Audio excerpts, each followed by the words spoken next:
은혜, 참으로 말로 다할 수 없는 그 크신 하나님의 놀라우신 사랑, 너무나도 감사하고 감사합니다. 우리가 살아있음에 감사하고 오늘도 주님 닮아가기를 소원하며 또한 이 자리에 모여서 우리가 강의를 하게 하시고 듣게 하심을 감사를 드립니다. 우리가 이 세상 사는 동안에 모든 것이 주님 닮아가기 위한 모든 훈련인 것을 감사를 드립니다. 우리가 1분 1초도 놓치지 말게 하시고 늘 주님과 함께하는 저희들의 삶이 되어서 날마다 신령 가운데 주님과 동행하는 저희들 다되게 하여 주시옵소서. 오늘도 이곳에 함께 하시며 우리 심령 가운데 함께 하여 주시는 은혜를 감사드렸고, 또 이 시간에 또 유튜브를 통해서 훈련 받으시는 모든 심령들도 주님 지켜보아여 주셨기를 원하오며 우리 구주 예수님 이름으로 간절히 기도드려옵나이다. 아멘. 할렐루야. 이 시간에는 이제 마태복음 22장 혼인인데 20년 첫 번째 단락은 1절로 14절까지입니다. 혼인잔치의 비유가 되겠습니다. 제가 이제 본문 이해를 그냥 한꺼번에 뭉뚱그려서 가지 않고 이렇게 단락별로 제가 이렇게 메모를 했습니다. 그래서 1절로 14절까지의 본문 이해는 어떤가, 어떻게 이렇게 여기다가 전개시켜 놨나, 제가 먼저 그 본문 이해 1절로 14절까지 먼저 봅니다. 이제 들으시고 교재 가지고 계신 분들은 나중에 뒤 페이지에 보면은 본문 살피기 162쪽에 가서 보면 163쪽에 가서 보면은 있습니다. 자, 1절로 22장 1절로 14절 첫 번째 혼인잔치의 비유. 세 번에 걸친 잔치 초대의 비유는 복음을 무시해버린 이스라엘 민족의 죄와 그에 대한 심판, 이제 2절로 7절 및 유대인의 배척으로 인해 복음의 주도권이 이방인에게 넘어간 것을 이제 8절로 10절 말씀과 복음을 배척한 자들에 대한 종말론적 심판 11절로 14절 등을 보여주고 있는 것을 봅니다.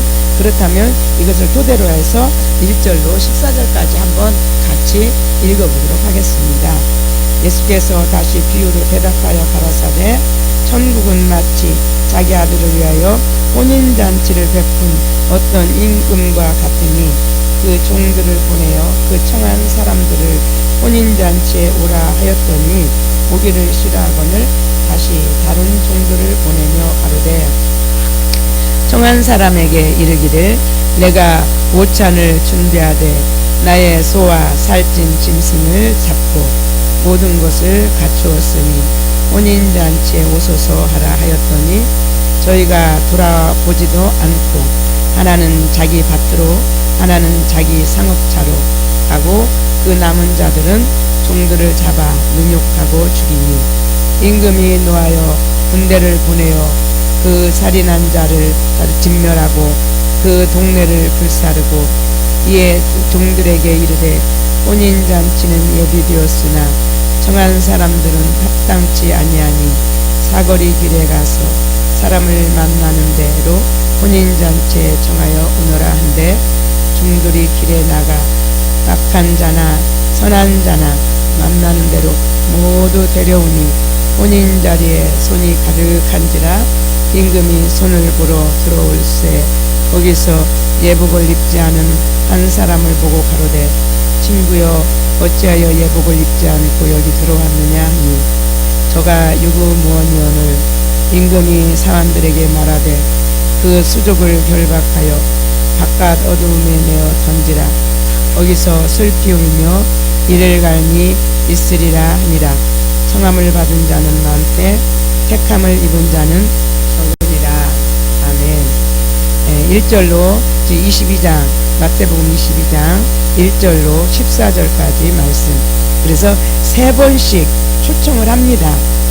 그런데 그들이 듣지 않습니다. 다 자기 각 개인에게 합당한 이유가 있습니다.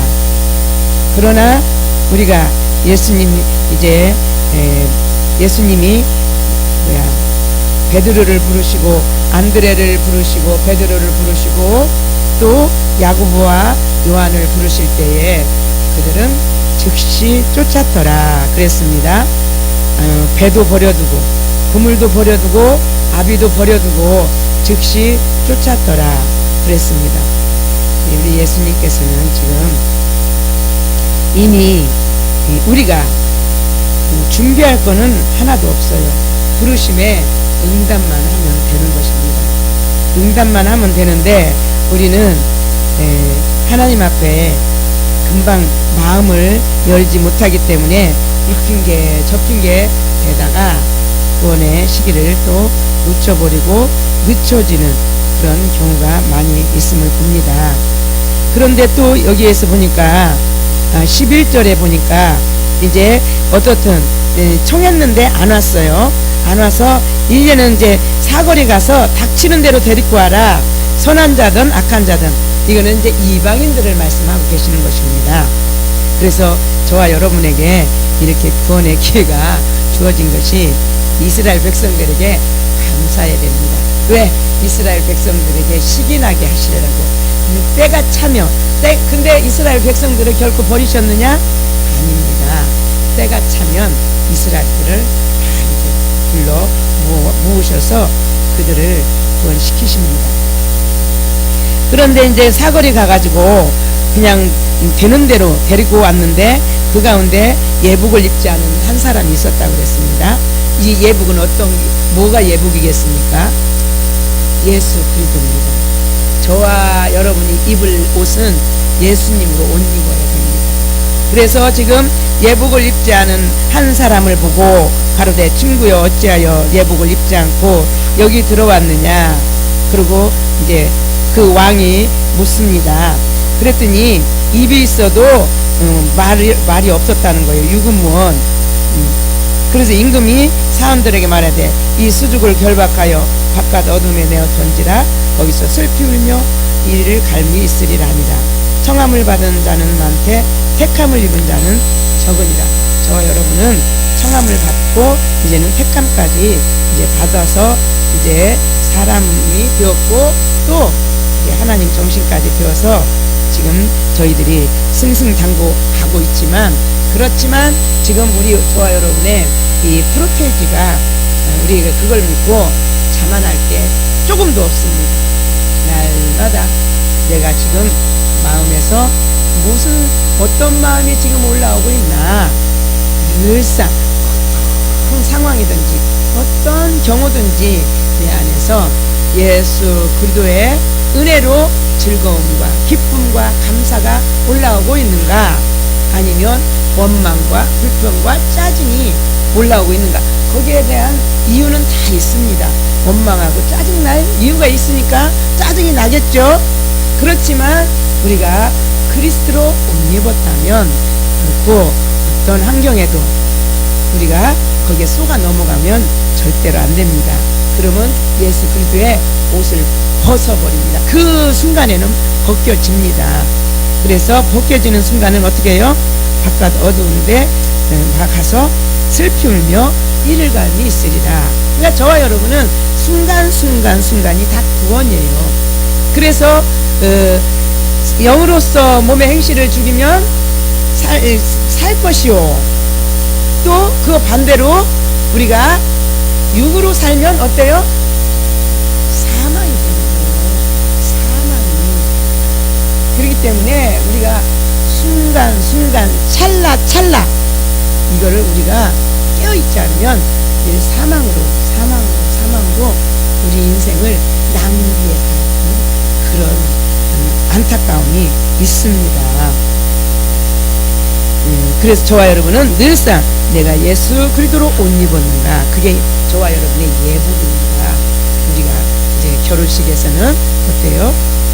토요일날 우리가 대절에 결혼식장에 갔다 왔지만 결혼식에서는 턱시도와 드레스, 웨딩드레스가 예복이지만 주님과 결혼할 때는 예수 그리스도가 예복입니다.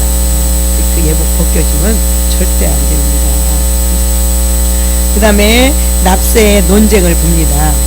납세의 논쟁 15절로 22절, 그러니까 22장, 마태복음 22장 15절로 22절 에서 보면은 예수를 음해하려는 유대 교권주의자들은 정복국가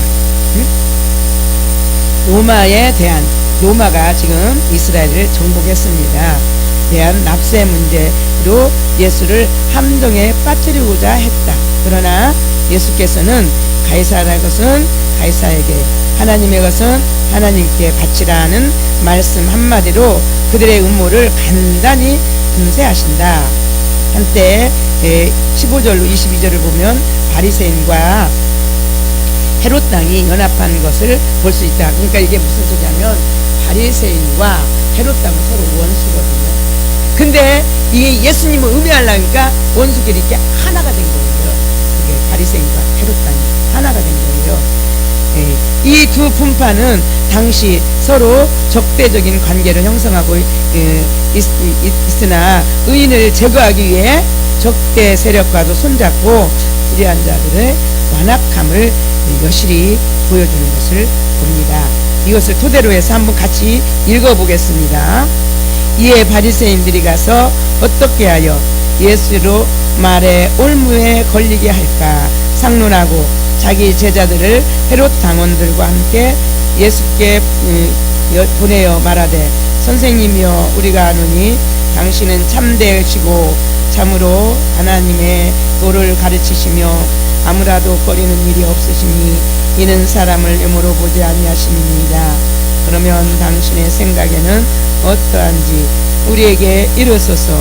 가이사에게 세를 바치는 것이 가하니까 불가하니까 한데, 예수께서 저의 악함을 아시고 가라사대, 외식하는 자들아 어찌하여 나를 시험하느냐. 쇳돈을 내게 보이라 하시니 데나리온 하나를 가져왔거늘 예수께서 말씀하시되, 이 형상과 이 글이 네 것이냐. 가로되 가이사의 것이니이다. 이에 가라사대, 그런즉 가이사의 것은 가이사에게, 하나님의 것은 하나님께 바치라 하시니 저희가 이 말씀을 듣고 기이 여겨 예수를 떠나가니라. 자, 봅시다. 지금 로마, 가이사는 로마 왕이잖아요. 그러면 지금 이스라엘하고 로마는 어떤 관계예요? 적대 관계예요. 원수 나라예요. 원수. 육신으로 말하면 원수 나라예요. 그러니 세금을 철저히 잘 낸다면, 이거는 로마 이스라엘 사람들이 지금 사는 것도 아주 궁색한데 세금을 걷어서, 그래서 삭개오나 또 마태도 세리였잖아요.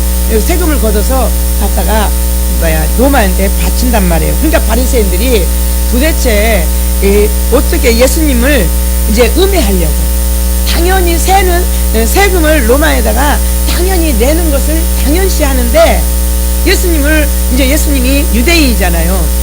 음해하려고 예수님한테 그런 거 딱 안 내도 돼.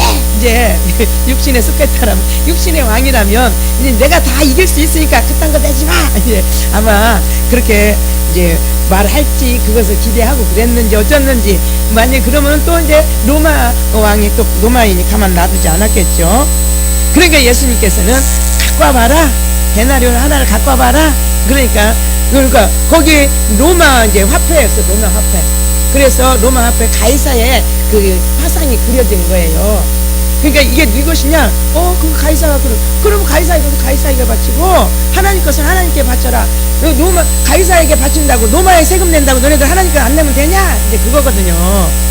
이게 그러니까 바리새인들이 또 어떻게 됐어요? 헤롯 당과 함께 할 말을 잃어버렸어. 그러니 하나님 거는 세금도 내고 하나님 앞에 내라 할 말을 잃어버렸잖아요. 그냥 단칼에 그냥 싹 분쇄시켜 버렸습니다. 그렇다면 지금 우리가 지금 어때요?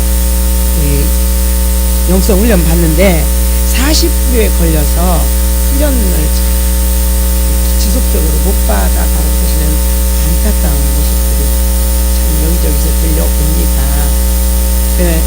죽전 새생명교육 관려도 40% 때문에 부담스러워서 못 간다는 이런 저런 소리를 이렇게 합니다. 근데요, 물질의 주인은 하나님이라고 우리가 입술로는 그렇게 말을 합니다. 그런데 정작 물질의 주인이 하나님이 아니라 나기 때문에 바로 그런 부담을 가지고 그렇게 또 실천하지 못하니까 부담이 돼서 못 온다. 근데 우리가 신앙이 어릴 때는 참 물질이 우리에게 큰 걸림돌이 될 수가 있죠. 그렇게 저도 그랬었고요. 그런데 이제는 전혀 물질에 대한 것은 뭐 있으나 없으나 그런 부분에는 걸림이 없어요. 왜? 하나님이 필요하시면 필요한 만큼 주실 것이기 때문에 너희는 먼저 그의 나라와 그 의를 구하라. 내가 너희 있어야 될 바를 먼저 하신다 그랬거든요. 그렇기 때문에 우리가 그런 믿음만 있다면 물질은 그냥 드릴 수 있을 때 드리고 또 없어서 못 드리면은 또 못 드린 것이고 이게 자유해야 되거든요. 그래서 원칙을 그렇게 하나님 앞에 드리는 걸로 또 가이사에 있으면 가이사에게 하나님께서는 하나님께 그러면 하나님께 드리고 이웃에게 드리고 그렇게 하는 것이 이거는 합당한 우리의 삶인데 이게 삶이에요. 삶. 우리가 먹고 입고 마시고 그것만이 삶이 아니라 우리가 이렇게 행동으로 옮기는 그런 이웃사랑이나 하나님 사랑 이건 그냥 삶의 일원이에요. 그거는 할 수도 있고 안 할 수도 있는 게 아니라 그냥 일반적인 삶의 일원으로 우리가 숨을 쉬는 것처럼 산소 이게 공기 중에 산소가 있어서 숨을 쉬는 것처럼 우리가 하나님 사랑하고 이웃 사랑하고 이게 삶의 일원이 되면은 우리가 참으로 마음이 넉넉하고 어디에 매이는 것도 없고 꼬이는 것도 없고 불편한 것도 없을 텐데 우리가 나를 못 내려놓기 때문에 물질적인 부분이나 감정적인 부분이나 나를 못 내려놓기 때문에 그렇게 우리 마음이 스스로 고통을 당하는 것을 볼 수가 있겠습니다. 그 다음에 이제 부활의 논쟁입니다. 이제 23절로 33절까지 한번 이제 여기가 본문 예는 또 제가 먼저 읽어드릴게요. 이렇게 예수를 지금 22장은 예수를 의미하는 장이에요. 여러분들이 그렇게 보시면 되겠어요. 예수를 의미하려는 사두개인들이 유대의 풍습인 이제 계대 결혼 제도 신명기 25장에서 25장 5절로 10절까지를 근거로 제기한 질문으로 인해 발생한 논쟁이다. 여기서 예수께서는 부활 후에는 현세와 같은 결혼 제도가 존재하지 않는다고 교훈하심으로써 자신을 해하려는 사두개인들의 음모를 분쇄하고 성경에 대한 그들의 무지를 폭로하고 계십니다. 다 같이 읽어봅니다. 부활이 없다는 사두개인들이 그날에 예수께 와서 물어 가로되 선생님이여 모세가 일렀으되 사람이 만일 자식이 없고 죽으면 그 동생이 그 아내에게 장가들어 형을 위하여 후사를 세울지니라 하였나이다. 우리 중에 7형제가 있었는데 마지 장가들었다가 죽어 후사가 없으므로 그의 아내를 그 동생에게 끼쳐두고 그 둘째와 셋째와 일곱째까지 그렇게 하다가 최후에 그 여자도 죽었나이다. 그런즉 저희가 다 그를 취하였으니 구할 때에 7 중에 네 아내가 되리이까? 예수께서 대답하여 가르사대 너희가 성경도 하나님의 능력도 알지 못하는 고로 오해하였도다. 구할 때에는 장가도 아니가고 시집도 아니가고 하늘에 있는 천사들과 같으니라.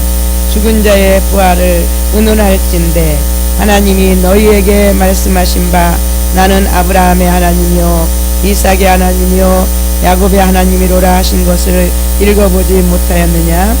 하나님은 죽은 자의 하나님이 아니요 산 자의 하나님이시니라 하시니 우리가 듣고 그의 가르치심에 놀라더라. 아멘. 이제 기업 물을 자의 대표적인 구약 성경 어디예요? 룻기, 나오미, 룻기죠. 바로 기업 물을 자, 그게 계대 결혼입니다. 그 이스라엘의 율법입니다. 그런데 이제 사두개인은 사두개파와 그 구약의 사두개파와 바리새파 또 한 파가 또 있어요. 에세네파가 또 있었습니다. 그런데 이제 사두개파는 부활이 없다 하고 바리새파는 부활을 믿었어요. 믿어서 사도행전에 보면은 이제 사울이 위험에 처해 있었죠. 그때 바리새인들이 사울 편에 들었어요. 사두개파하고 그랬을 때. 그러면서 그 사두개파가 예수님을 음해하려고 묻는 거예요. 7째까지 자식이 없는데 그 여자 나중에 죽어서 천국 가면 누구하고 살아요? 영은 결혼을 안 하는 거죠. 그래서 영은 결혼을 안 합니다. 천사들 결혼을 안 합니다. 영이기 때문에. 그 다음에 또 영은요 회개도 못 합니다. 회개는 어느 때예요? 우리 몸이 있을 때만 합니다. 부지런히 우리가 회개를 해야 됩니다. 부지런히 회개를 해야 됩니다. 홀이라도 갚지 않으면 나올 수 없다고 그랬어요. 우리가 회개는 해도 너무한다는 것은 없습니다. 그러니까 우리는 늘상 회개가 또 감사도 일상화에 돼야 되지만 회개가 일상화되어져야 됩니다. 그래서 바로 이 사두개인들이 그들은 또 누구예요? 종교 지도자들이에요. 그런데 성경을 모르는 얘기를 하는 거예요. 망신을 톡톡히 당했겠죠. 우리가 듣고 그의 가르침에 놀라더라. 그 다음에 또 이제 34절로 40절까지 보겠습니다. 이제 여기서도 당시 유대 종교는 이제 율법이 몇 가지냐면 613가지 조항이에요. 율법 규정을 사람들에게 강요하고 있었습니다. 613가지 중에 612가지 지키고요. 한 가지 못 지키면 천국 못 가요. 바로 율법이 바로 그래요. 율법이. 그런데 우리가 율법을 어떻게 행함으로 어떻게 구원을 받을 수가 있겠습니까? 그런데 어땠어요?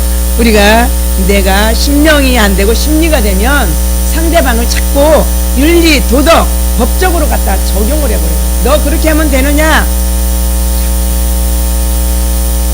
그 율법 규정을 613가지의 조항의 율법 규정을 사람들에게 강요하고 있었습니다.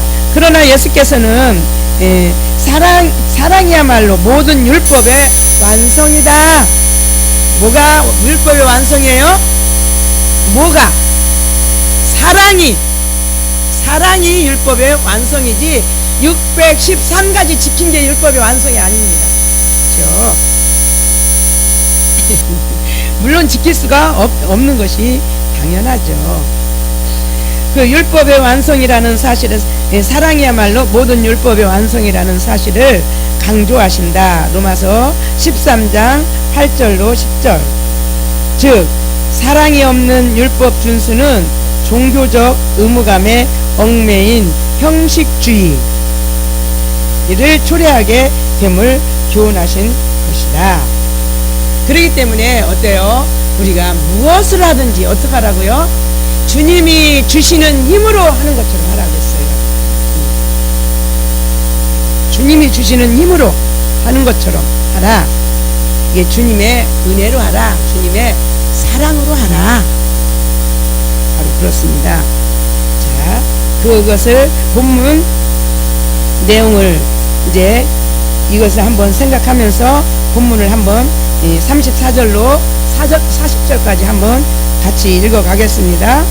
예수께서 사두개인들로 대답할 수 없게 하셨다 함을 바리새인들이 듣고 모였는데 그 중에 한 율법사가 예수를 시험하여 묻되 선생님이여 율법 중에 어느 계명이 크니까? 예수께서 가라사대 내 마음을 다하고 목숨을 다하고 뜻을 다하여 주 너의 하나님을 사랑하라 하셨으니 이것이 크고 첫째 되는 계명이요 둘째는 그와 같으니 내 이웃을 내 몸과 같이 사랑하라 하셨으니 이 두 계명은 온 율법과 선지자의 강령이니라. 아멘. 하나님 사랑, 이웃 사랑. 그런데 저와 저 이제 여러분들은 어떻게 하셨는지 모르지만 이 영성 훈련하기 전에는 하나님은 엄청 사랑한다고 저도요 하나님을 사랑한다고 이제 교회 이제 건축을 하는데 제가 이제 전세를 살았는데 그 전세를 뽑아다가 교회를 막 갖다 드리고 싶은 거예요. 그게 실제 마음이. 그런데 그래도 어떻게 또 다른 길이 열려가지고 전세는 이제 뽑아다가 큰 돈도 아닌데 뽑아다가 안 드리고 이제 빚을 얻어다가 하나님 앞에 드렸어요. 그때는 특별한 이제 잡이 없었어요. 저도 그렇고 저희 남편도 하나님께서 다루시는 과정이. 그런데도요 갖다 드리면서 얼마나 울었는지 몰라요. 감사해서 드리고 감사해서 흘리는 눈물이 그거는 정말 하나님 다루시는 눈물이에요. 더 있으면 더 드릴 텐데 이거밖에 없어서 이거밖에 못 드립니다. 그러면서 근데 하나님 그걸 기뻐 받으셔가지고 나중에 얼마나 하나님께서 많은 것을 쓰다 부어주셨는지 몰라요. 그러니까 지금 사랑, 그러니까 무엇을 해도 사랑으로 해야 돼요. 사랑. 작은 거라든 큰 거를 하든 하나님 앞에 예물을 드리는 것도 1,000원을 하든 10,000원을 하든 100,000원을 하든 사랑으로 하는 것을 받으시지 하나님은 인간처럼 많이 하는 것을 받으시는 분이 아닙니다.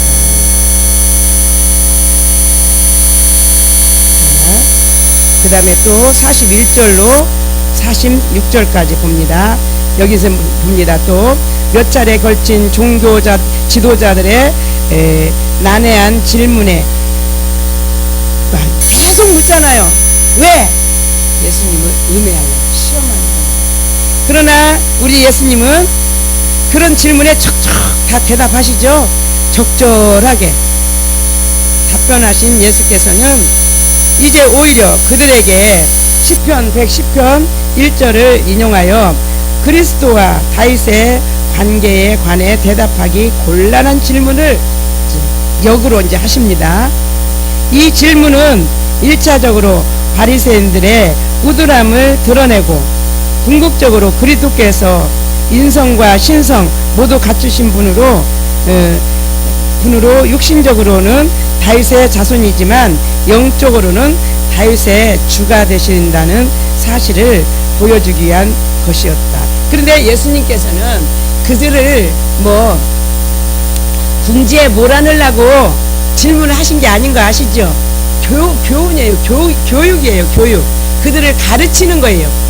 그러나 반대로 바리새인이나 헤롯 당이나 사두개인은 예수님을 궁지에 몰아넣으려고 질문을 하는 반면에 바로 예수님은 그들에게 질문을 하시면서 가르치는 거예요. 봅니다.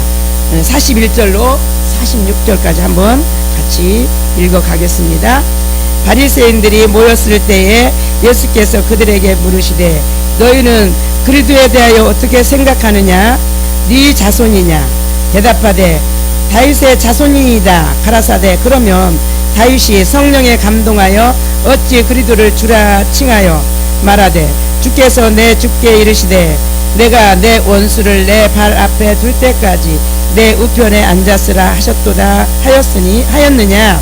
다윗이 그리스도를 주라 칭하였은즉 어찌 그의 자손이 되겠느냐 하시니 한 말도 능히 대답하는 자가 없고 그날부터 감히 그에게 묻는 자도 없더라. 아멘. 그러니까 지금 그 이스라엘 백성들은 바로 다윗을 최고의 그 성군으로, 그래서 이스라엘 국기가 지금 다윗의 별이잖아요. 다윗의 별. 그래서 최고 존경할 바로 위인이 바로 다윗인 거예요. 이스라엘 지금도 그래요. 지금도 그들이. 그런데 예수님은 바로 묻습니다. 그래야 돼요. 네 자손이냐? 그러니까 어떻게 해요? 다윗의 자손이다. 예수님이 혈통으로는 다윗의 자손이 맞습니다. 그렇죠? 유다지파에서 나신 분이잖아요.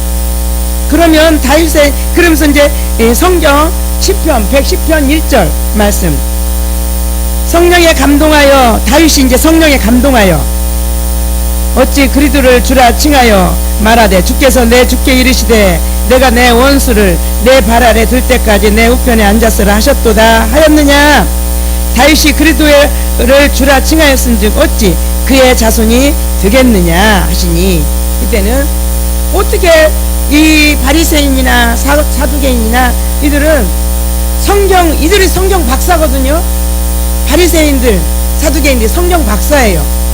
그런데도 성경을 바로 자기 관점에서 봤기 때문에 바로 거기에 있는 깊은 내용, 영적인, 앞으로 이제 이때 성경이라 하면 구약 성경입니다. 신약 성경이 기록되지 않았습니다. 그런데 바로 그들이 성경을 바로 보지 못했던 것이에요. 그래서 예언이잖아요. 예수님이 오신다는 것은 바로 예언이잖아요. 그래서 지금 예수님이 오신 것은 그 예언이 이루어졌는데, 그냥 그들이 구약 성경을 볼 때 그냥 외적으로, 내용적으로, 형식적으로 이렇게 봤던 거예요. 그래서 예수님이 오셨지만 예수님을 알아보지 못하셨던 것입니다. 그날부터는 감히, 왜? 본전도 못 찾으니까. 이들이 그걸 깨달아서 그런 게 아니에요. 바리새인들이 어머나 저분은 어떻게 저렇게 척척 내려가시고 우리 궁금증을 싹 풀어주실까? 아니에요. 깨달아서 그런 게 아니에요. 말해봤자 본전도 못 찾고 어떻게 해서든지 그를 이겨먹어야 되는데 못 이겨먹잖아요. 지금 아무리 IQ가 200, 500이라도 예수님을 이겨먹을 재간이 있겠습니까? 그래서 다시는 묻지를 않고 어떻게 해요? 뒤에서 언제 죽일까? 이제 그걸 가는 거예요. 우리가 때로는 어때요? 이 상대방이 이제 나에게 내 생각하고 틀린 얘기를 해요. 그러면 그런가? 이제 일단은 들어야 돼요. 우리는 들어야 되거든요. 그런가? 그런데 이 속에서는 그게 그런가 아니면요, 속에서 바글바글 끓어가지고 내가 어떻게 이게 한번 팍 이겨먹어야지. 이제 저도 이제 이게 직장 생활할 때, 결혼하기 전에 우리가 친구들이, 이제 우리 친구가 직장에서 셋이 있었어요. 그러면서 주변에서 그래요. 어떻게 셋이서 친구하면은 친구할 수 없는데 너네들은 이렇게 셋이서 어떻게 그렇게 친하냐? 막 그래요. 그런데 이제 저보다 이제 2살 더 먹은 이제 이름이 김미순이야, 미순이야, 남원 사람이야. 근데 걔가 참 똑똑해요. 똑똑하고 이제 직장 생활 하는데, 걔는 지네 오빠가 교대를 다니는데 지가 돈 벌어서 오빠 교육을 시키는 거야. 대학을 공부하는 거야. 그러면서 이제 어떻게 옥신각신 하다가 하면은 내가 또 이제 질 때가 있어. 그러면 속에서 언젠가 내가 또 이겨야지. 그런 때도 있었어요. 저도 제가 그런 때가 있었어요. 그러니까 그게 얼마나 우리가 어리석어요. 그렇구나. 제 하는 말이 그렇구나. 우리가 딱 그렇게 받아들이고 내 생각과 비교해서 한번 나를 살펴보고 하면은 서로가 관계성에서도 그렇고, 그래도 우리는 늘 관계는 좋았어요. 아주. 이름이 또 하나는 또 뭐냐면 이정재예요. 이정재 하면 이정재 이제 우리가 같이 댕겨요. 이정재, 김미순 같이 다니면 이정재가 아주 예쁘게 생겼어요. 눈이 땡그랗고 머리는 이렇게 양갈을 따가지고. 그러면은 이정재 자유당 시대 때 깡패라고. 자, 이름도 안 여러분. 자유당 시대 때 깡패 사형당했잖아요. 이정재가. 그럼 다니면 그랬어요. 그렇습니다. 그러니까 이 지금 바리새인과 사두개인 이들도 종교 지도자들이 바로 예수님이 말씀이 옳아서 대적을 한 게 아니라 못 이기니까 안 하고 이제 죽여야지 저걸 죽여야지. 우리가 바로 상대방을 인정하지 않으면 우리 마음에 그런 악심이 있습니다. 그게 뭐예요? 육이고 죄예요. 사단이에요. 그렇기 때문에 항상 나는 내려놔야 돼. 내 생각은 내려놓고 주님이 어째 저 얘기를 듣게 하셨을까? 우리가 그렇게 하면서 내 의견이 설령 맞을 수가 있어요. 그렇다 할지라도 우리 안에 그런 악감정이 있으면 그건 자체가 죄입니다. 사단 마귀입니다. 그 다음에 이제 영적 이해를 보겠습니다. 그 22장의 영적 이해. 혼인잔치 비유는 현재 이 165쪽에 있습니다. 22장 영적 비유입니다. 혼인잔치 비유는 현재적 하나님 나라를 의미하고 초청받은 자들은 하나님의 택한 백성들을 비유합니다. 14절에서는 이 세상에서 부름을 받은 자는 많지만 택함을 받은 자는 적다는 것을 말씀하고 있습니다. 자, 봅시다. 지금 이 세계적으로 바로 기독교인들이 어마무시 많죠. 셀 수 없이 많습니다. 우리 한국만 해도 1200만이라고 그랬습니다. 지금은 더 다운됐다고 하지만 일단 그래도 최고 정점을 찍었을 때가 1200만. 1200만 중에 그분들이 다 택함을 받았겠느냐는 거예요.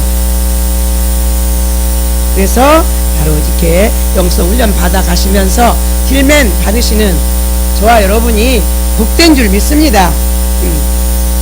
성도가 교회에 나와도 영적으로 거듭나지 못하거나 영적으로 거듭나고 이 땅에서 하나님의 나라를 소유한다 할지라도 영적으로 날마다 그러니까 새로워지지 않고 의의 세마포옷을 입은 거룩한 의의 세마포옷이 바로 예수님으로 옷 입는 것입니다. 삶을 살지 못하면 하나님께 인정받는 자가 될 수 없다. 15절에서 22절에서는 우리가 이 땅에서 하나님의 백성으로서 책임과 세상의 의무를 감당해야 할 것을 말씀한다. 가이사의 것은 가이사에게, 하나님 것은 하나님에게. 32절에서 죽은 자의 하나님이 아니라 산 자의 하나님이라는 말씀은 하나님은 예나 지금이나 생명 있는 자들의 동일한 아버지가 되심을 의미한다. 그래서 아브라함이 죽었습니까? 이삭이 죽었습니까? 야곱이 죽었습니까? 산자입니다. 육신은 물론 육신은 죽었지만 그분들은 다 산자입니다. 우리는 그리스도 안에서 한 형제요 자매가 되는 것이다. 따라서 가족의 개념도 본능적인 사랑보다 더 깊은 하나님의 자녀로 대해야 하며 가정이 하나님의 나라를 이루는 훈련의 장임을 알고 진리로 사랑하고 섬겨야 할 것입니다. 아멘. 23장에 가서 보겠습니다. 23장 1절로 12절까지는 하나님보다 사람을 의식하는 표리부동한 삶을 사는 유대 지도자들에 대해서 강력한 책망이십니다. 한번 읽어보겠습니다.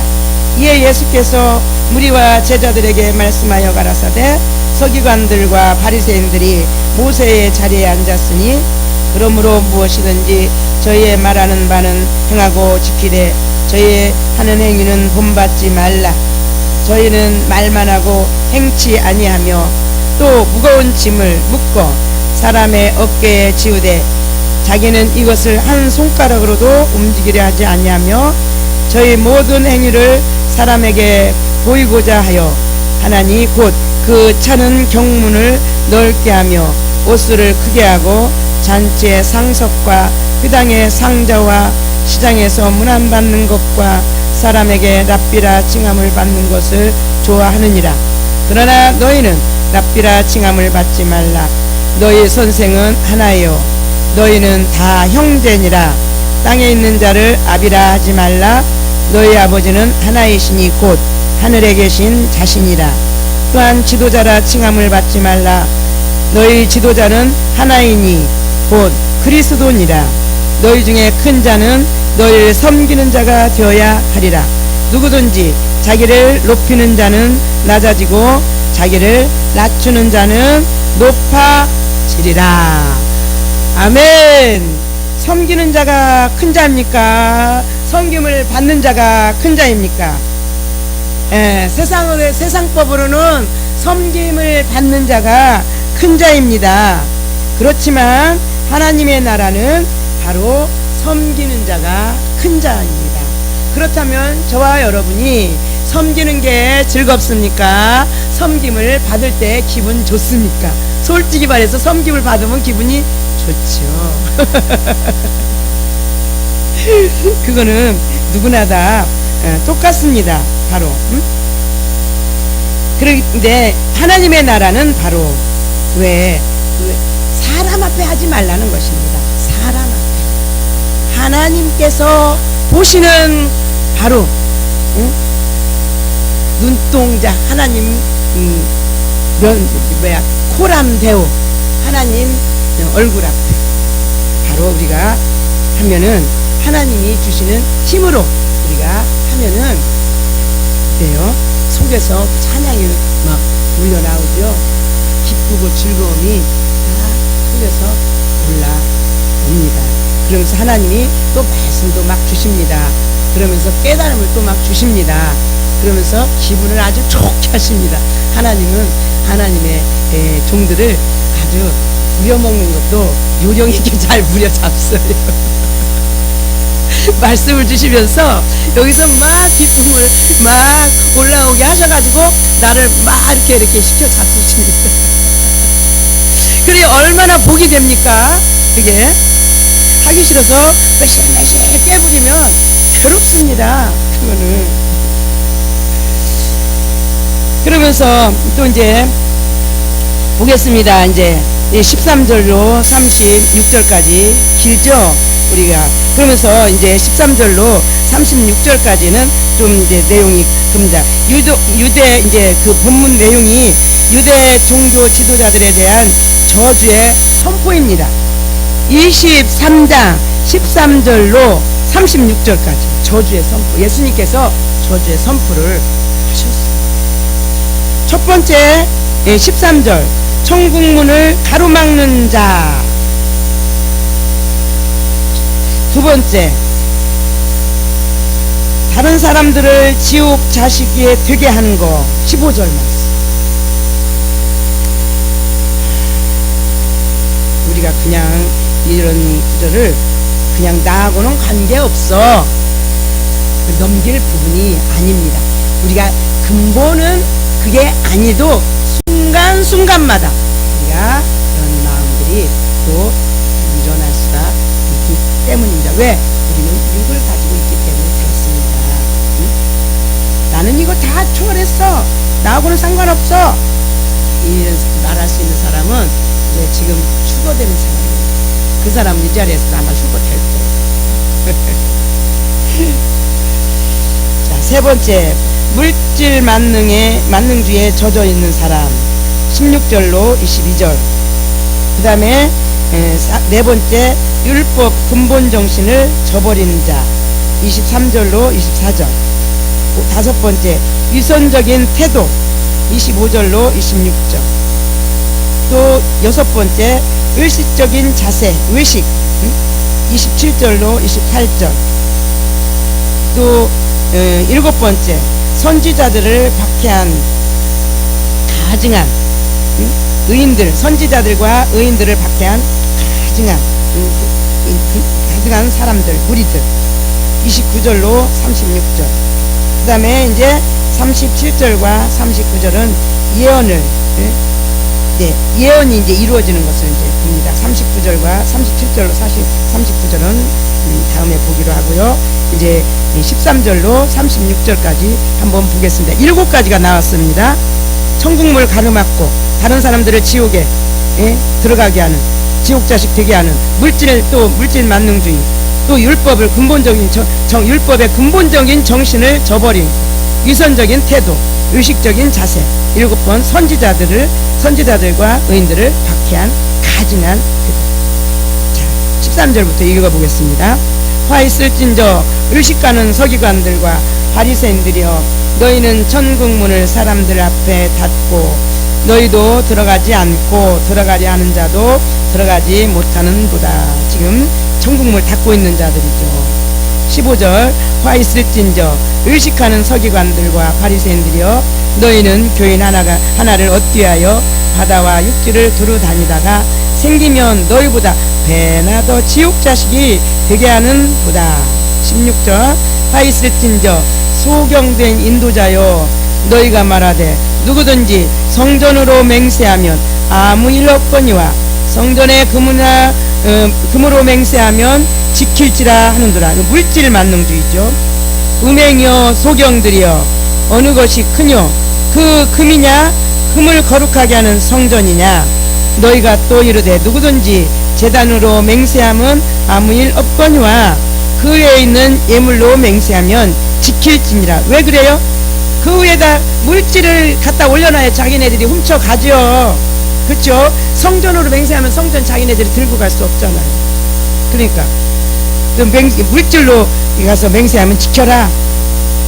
그 다음에 또 소경들이여 어느 것이 크뇨 그 예물이냐 예물을 거룩하게 하는 제단이냐 그러므로 제단으로 맹세하는 자는 제단과 그 외에 있는 모든 것으로 맹세하며 또 성전으로 맹세하는 자는 성전과 그 안에 계신 이로 맹세하며 또 하늘로 맹세하는 자는 하나님의 보좌와 그 위에 앉으신 이로 맹세함이니라. 화 있을진저 의식하는 서기관들과 바리새인들이여 너희가 박하와 회양과 근처의 11조를 들이되 율법에 더 중한 바 의와 인과 신은 버렸도다.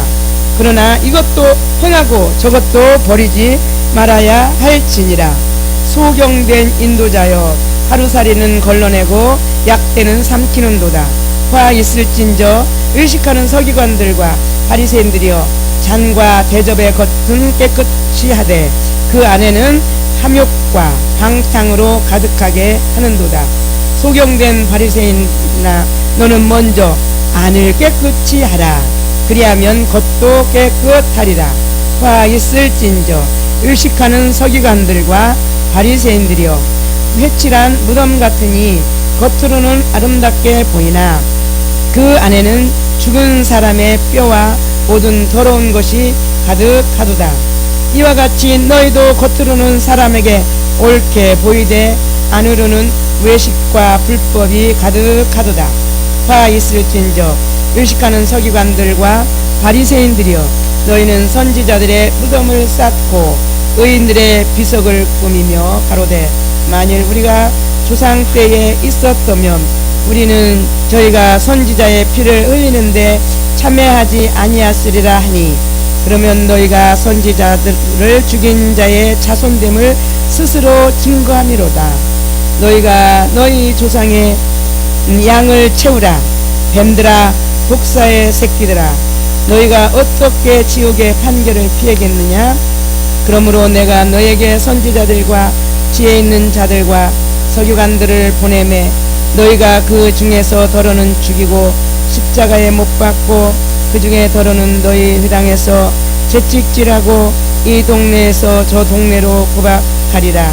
그러므로 의인 아벨이 피로부터 성전과 제단 사이에서 너희가 죽인 바가라의 아들 사가라의 피까지 땅 위에서 흘린 의로운 피가 다 너에게 돌아가리라. 내가 진실로 너에게 이르노니 이것이 다 이 세대에 돌아가리라. 아멘. 그러니 우리가 생각하는 것, 말하는 것 하나도 땅에 떨어지지 않습니다. 그냥 아버지 앞에 올라갑니다. 그렇기 때문에 우리는 말에나 행동에나 정말로 조심해야지. 이거는 누가 뭐 그렇다고 해서 그런 게 아니라 주님이 지금 항상 저와 여러분을 이 세상을 향해서 주시하고 보시고 계시기 때문에 특별히 하나님의 사랑을 더 많이 입은 하나님이 더 더 사랑하는 자, 더 사랑하는 자를 더 하나님이 주시하고 보시는 줄로 믿습니다. 그렇기 때문에 우리가 이런 말씀이 이제는 과거는 그냥 문자적으로 읽고 그냥 지나쳐 버렸지만 이제는 사람 되었고 하나님 정신 되었고 이런 말씀을 우리가 반가해서는 안 됩니다. 아, 내가 지금 어떤 말을 하고 있는 거 하나님이 들으시지, 내가 어떤 생각을 하고 있는 거 하나님이 지금 보시고 계시지, 왜 그것이 나에게로 다시 돌아오기 때문에 하늘나라 가서는 말할 것도 없지만 나에게 다 다시 돌아오기 때문에 그렇습니다. 근데 우리는 참 감정에 참 연약해요. 좀 업되면은 막 또 업된 대로, 또 다운되면 다운되는 대로 얘가 막 욕심이 그렇게 또 온전치 못하기 때문에 그렇습니다. 그렇지만 늘상 물론 하나님 앞에 잘못했으면 즉시로 회개하는 것 맞습니다. 맞습니다. 그렇지만 회개했다고 해서 그거 없어지는 건 아닙니다. 회개해도요, 다윗을 보십시오. 다윗이 회개를 다윗만큼 회개 철저한 사람 없습니다. 신구약을 통틀어서. 그렇지만 다윗에게는 그만한 도움이 있었어요. 그 가족의 아들 칼부림만큼 그게 있었습니다. 그렇기 때문에 우리가 항상 말하기 전에, 생각하기 전에, 행동하기 전에 하나님을 우리가 먼저 의식을 해야 되는 것입니다. 하나님을 우리가 놓쳐버리면 우리가 그냥 좀 자유분방하게 할 수도 있지만 그렇다고 해서 버림받는 건 아닙니다.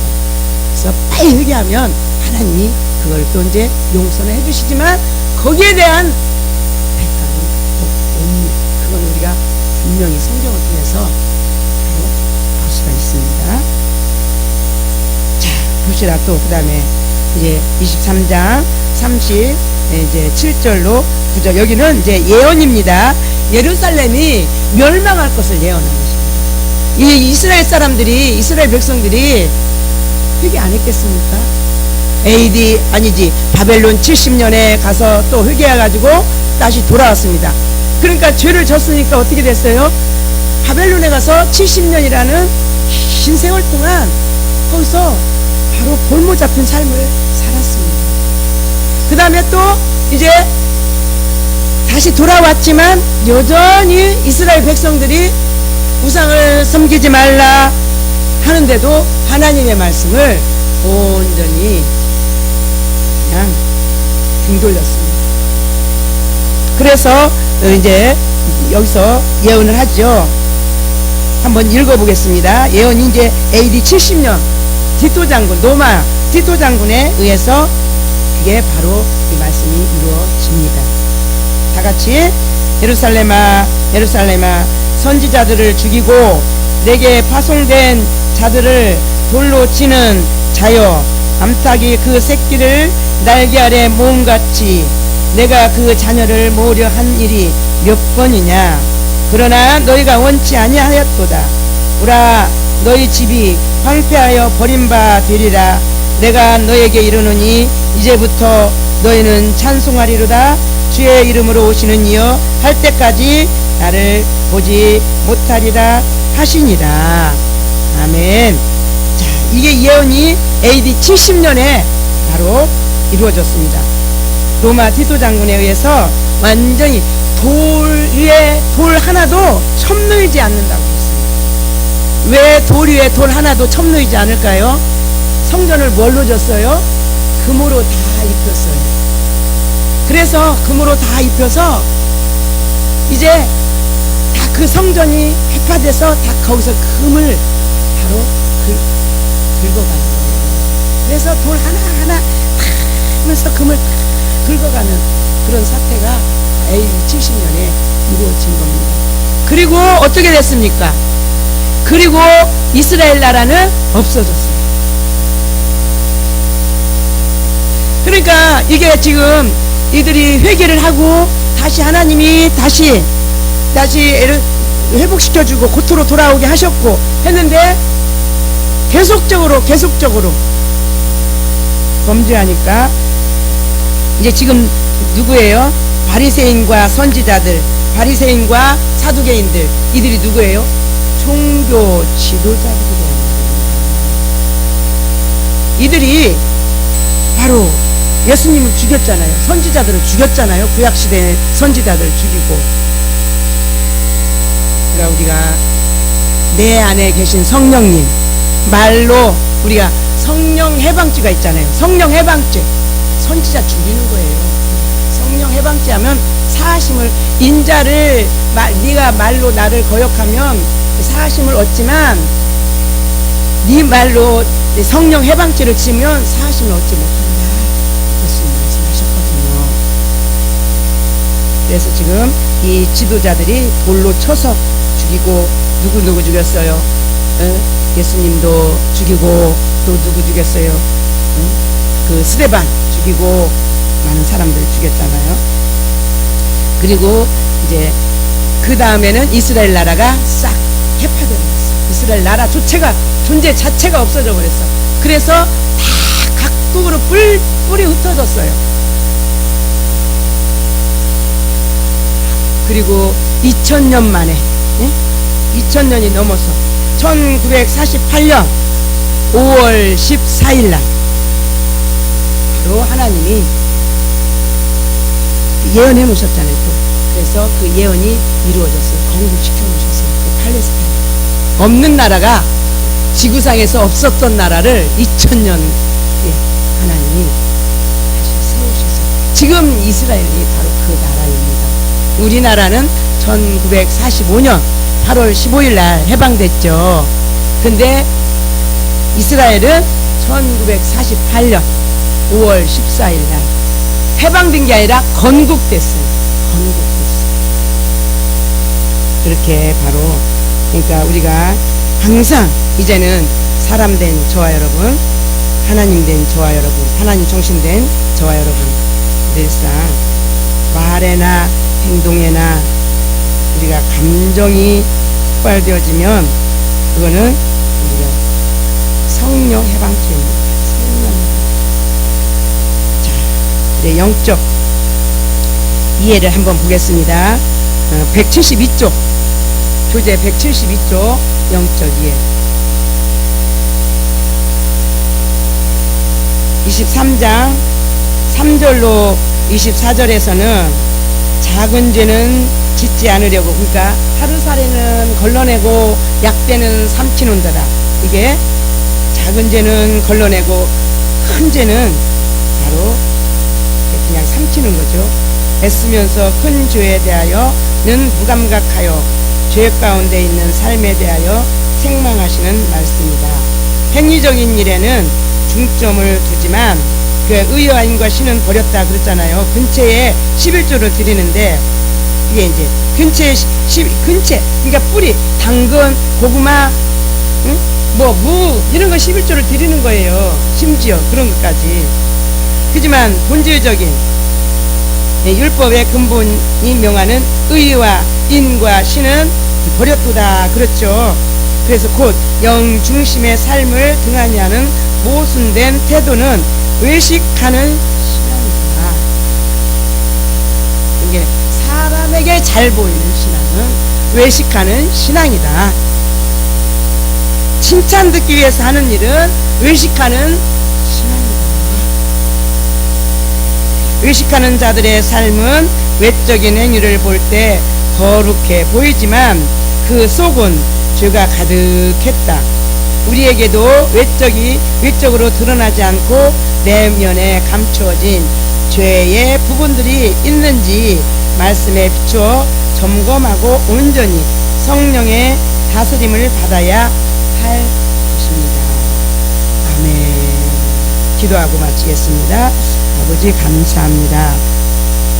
우리가 참으로 외식하는 자가 되지 아니하고 항상 주님 보시는 앞에서 살아가는 저희들이 다 되기를 소원하며 예수 그리스도 이름으로 간절히 기도드리옵나이다. 아멘. 할렐루야. 모든 영광 하나님 앞에